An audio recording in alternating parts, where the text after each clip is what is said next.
I'm not the kind to celebrate when people are going through it. I'm not even the kind to celebrate when my enemy, do I have enemies? Yeah, I think. I'm not the kind to celebrate when like somebody I don't like is going through it. But if it's a Kenyan politician, it's 1 a.m., 2 a.m., 12 a.m., 3 p.m., mchana usiku, call me, I'll be there. Welcome back to Event Create. If you're new here, subscribe, like, share, and all the good things that you can do to this video. If you're a returning subscriber, I love you, and thank you so much, guys, for the support that you showed my previous video.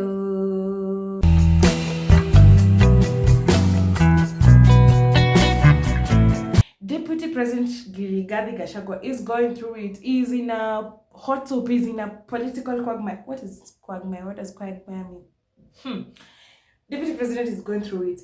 His political career is now going downhill. He came to the top from, well, he didn't just come from nowhere, but he was an MP before, so he was elected by Ruto, not elected, like appointed as his deputy. Like Ruto picked him as his deputy for the 2022 general elections. This was after Ruto was, almost short of options, because Ruto was not also in a good political state at the time, because him and the then President Uhuru Kenyatta had fallen out, and he had been sidelined in that government that was there at the time, and he didn't resign, and he was just there pushing the government agendas, doing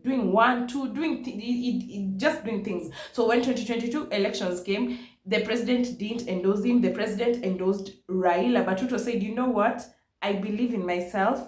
From a chicken seller, I can become whatever I want to be. You know when Lupita Nyong'o said that dreams are valid no matter where you come from? Ruto took it seriously and said, my dad has never been a president, yes, but I can do this. I can be the president. I will set the pace for my kids. I will set the pace for fellow hustlers like I am. So people bought his narrative when he said that, me, I'm not dynasty. So he picked Gachagua, and together they sold the narrative that dynasty Nimbaya, dynasty should go, and we are the right fit to rule because we are ordinary like you people. We understand what you people are going through. So that is the narrative they sold, and they won under United Democratic Alliance, UDA. So that was a very happy marriage, happy home. So first year they perform, they do their things. Second year, problems start to come in now. What did I say? Gachagua is now missing state functions. Gachagua and Ruto seem to be brushing shoulders, seem to be having problems, and Gachagua even goes ahead to say that, you know what, you're the president and the deputy president, but your people, the people that surround you, the people around you, even your PA, like your staff, they want to control me as if I am also one of their employees. Gachagua was, you know what, tell your people that they should know who I am. I'm the Deputy President of Kenya. I'm not just any ordinary Kenyan that you will give orders, that you will tell, go right, go left, do this, do that. The same way you have powers, I'm the second in command in this country. So that is what has been transpiring between Gachagua and Ruto. And unlike, you see, Ruto and Uhuru also had problems, but Ruto kept being in government. He kept pushing the government agendas. And now this is different, because Gachagua seems to be somebody who is also different, because he feels and he knows that if it were not for him, he even says, I'm the one who helped you get the presidency. And in fact, I had to fall out with Uhuru because he did not support you. And I had to abuse him in front of everybody. I had to be there for you like a brother so that we would get this presidency together. And now how come you just come and you say that your people can control me, your people can do what they want to do? So after claiming that people who are next to the president want to rule and micromanage him, he said, this is not it. This is not what I signed up for. And you know what? I think I can show you people that I have my own fan base. So he started selling the Murima narrative. He went to his people, he's gone to the ground, he's mobilizing people, he's holding. So he wanted to control the MPs from central Kenya. And that is where the problem also came in, because some members of parliament who were like in from the central Kenya are very close to Ruto, and Gachagua now felt like, these young boys, they want to come and just go to Ruto and be with Ruto as if I'm not the middleman here. I'm the one who is the kingpin of Murima. So this is where all these problems, all these things, they've piled up, and now the president, since they've fallen out with Gachagua, their MPs who are near the president and the president, which he has not said himself, but their MPs who are near the president, who are rallying and saying that this guy has to go. So it just doesn't jump like that, because this is now they came in 2022, this is 2024. So 2023 things are okay. Then 2023 going to 2024 things start, that is when the problems start coming in. And then 2024 the problems now escalate, because their inner problems are now outside problems come in when in around June, July, there are protests in Kenya. And in the protests, people are rallying and saying that Ruto must go. And even during that time, do you know Gachagua held his own press conference? Like the president will hold a press conference, and then Gachagua will go and hold his own press conference after the president. Like, I thought you are a package, so you people should be talking to people like one. So the president will hold a press conference at, let's say, 2, and then Gachagua goes on to hold a press conference at, let's say, 6. So what does that really mean? It means these people are not working together. So at the time, Gachagua accused a guy named Nudin Haji, saying that they were responsible for the disappearance and the abductions of the protesters. So this is where these problems escalate now. And at the time, it is rumored that some members of parliament want to blame the protests on Gachagua, which the story goes and fades away. But we are now in September 2024, and this story has just risen from this story is now fresh, and the people rallying for Gachagua to go, and they're saying they're ready to vote for him to go. So there are 2 ways in Kenya in which a deputy president can cease to hold office. One, which is in the Constitution of Kenya, Article 150A, is if they are physically or mentally impaired, which of course there'll be an examination for that. And 150B, that is Article 150B of the Constitution of Kenya 2010, is when 1, there is gross violation of the Constitution. 2, if there is gross misconduct, and if the deputy president, there is evidence that he has committed crime under national law or even international law. So these three things can make him be impeached, that is under 150B. So what is the process of impeaching a president? It's not that easy. You don't just say, we don't want him, he must go. It's not that easy. It's not easy peasy. You don't just say the deputy president must go and that is how he goes away, because the Constitution of Kenya 2010 shields that.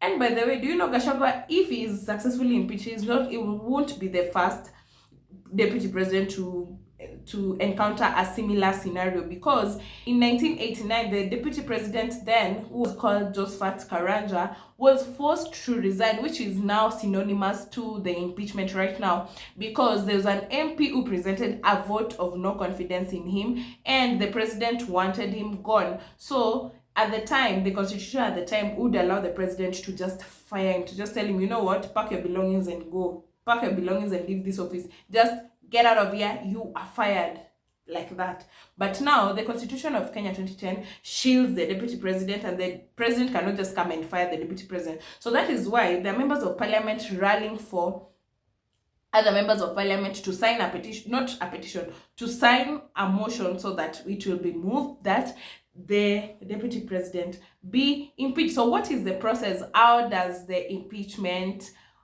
how do you come about and say, now we are impeaching the deputy president? How does it go? So the process of impeaching a deputy president is, 1, a member of parliament will move a motion, and this motion has to be supported by a third of the members of parliament, and in Kenya that would be 117 members of parliament. If they support the motion, then the motion will now be moved. So far, do you know that the impeachment motion is set to be, should I say, to be moved next week? And as at now, I'm shooting this video end of September. Next week would be October. So as at now, there are already 300 signatures of members of parliament. What I said before was 117 members of parliament have to support it, but there are already 300 members of parliament supporting the impeachment motion against him, and the motion is to be tabled on next week. Yeah, so that is the first step. Then the second step, after the motion is tabled, if 2/3 of the members support that motion, which 2/3 in Kenya would be 233 members of parliament, if they support it, then the Speaker of the National Assembly would inform the Speaker of the Senate that, you know what, we support the motion and this is it. So the matter would go to the Senate and the Speaker of the Senate within 2 days. Then the Speaker of the Senate, after receiving that, within 7 days, would convene a meeting in the Senate, and the Senate members would sit in a meeting and they would hear the charges against the Deputy President. And after hearing the charges against the Deputy President, they would form a 11-member committee, and the committee is for investigating the charges that have been presented. So that is done within 7 days. After that, so you see, it's not a walk in the park. You don't just say that we are impeaching him like that. So that committee will go and investigate, and in the investigations they will call the Deputy President for a hearing, of course, to hear his side of the story, to hear his defense on the matters that have been presented. And within those 10 days, the committee would report after the investigations, would report their findings. And if the charges are not substantiated, there will be no more proceedings. But if they are substantiated, there would be a voting. The members of Senate would sit down and they will vote. And if 2/3 of these members say that, you know what, we support these charges, like we find him guilty of these charges, 2/3 of the Senate will now be 45 members. If they say we support these charges, that is how the Deputy President ceases to hold office. So as I know, it seems like Gachagua's fate is almost sealed, because there are many members of parliament. As I said before, if the motion is to be tabled and there are already 300 signatures, it means his fate is almost sealed. And Gachagua, as I said, he will not go down without a fight, because this is his career, which he invested in. Now the allegations and the charges that have been presented, not yet officially, but on the dailies and you just know rumors, is that Gachagua demanded 8 billion from the president. So that means that one already, there's a threat to Ruto's presidency and is undermining Ruto's authority. So this 8 billion is coming from the votes that he is claiming to have delivered for President Ruto. So he is charging 4,000 shillings per vote that Ruto got in Mount Kenya. So that is how that figure is coming to 8 billion shillings. That is now the first charge that is in the impeachment motion. The second charge is corruption, because there is an alleged road that was supposed to be built in Kilifi, but he directed the funds and the road has been built to lead to his hotel instead. So that one is already corruption and abuse of office. That is the second charge. Third charge, there's Gen Z protests. They're saying that him and his associates have already even been summoned by the DCI, that they were part of mobilizing and organizing the Gen Z protests and even funding it. So Gen Z protest is here, and I mean the president is here. There is corruption, and then there's divisive politics, because you know his famous quote, as he usually says, is "Usiguze Murima." So it seems like a deputy president who is only a deputy president for the mountaineers, for the people from the mountain, for the Kikuyu community. So that one is also another charge that is advocating for tribalism. So those are just amongst many other charges that are in the impeachment motion, which is to be tabled next week. And by the way, Gachagua still has the option of resigning, because if he resigns, who will which impeachment motion will you table against somebody who has resigned? So if he resigns, the president will just appoint another deputy president and he will just get out of the way. So that is why he was even demanding for the 8 billion, so that he can leave the president and they should part ways peacefully like that. But after after the impeachment, by the way, after the impeachment goes through and even people vote it and it goes through successfully, he still has the option of going to court. As you know, judiciary is independent in Kenya, so he still has the option of going to court. The case can still drag in court and take time, and that will still give him time to hold office, you know, earn a salary, get the travel packs, get all the allowances. So it's not that easy to get somebody out of office in Kenya because of the Constitution of Kenya 2010. I hope you enjoyed this video till this point. If I've said anything that is wrong, you are free to correct me. I hope you really enjoyed this video like I enjoyed making it. Asante sana. Have a good day. Have a good night. Bye bye.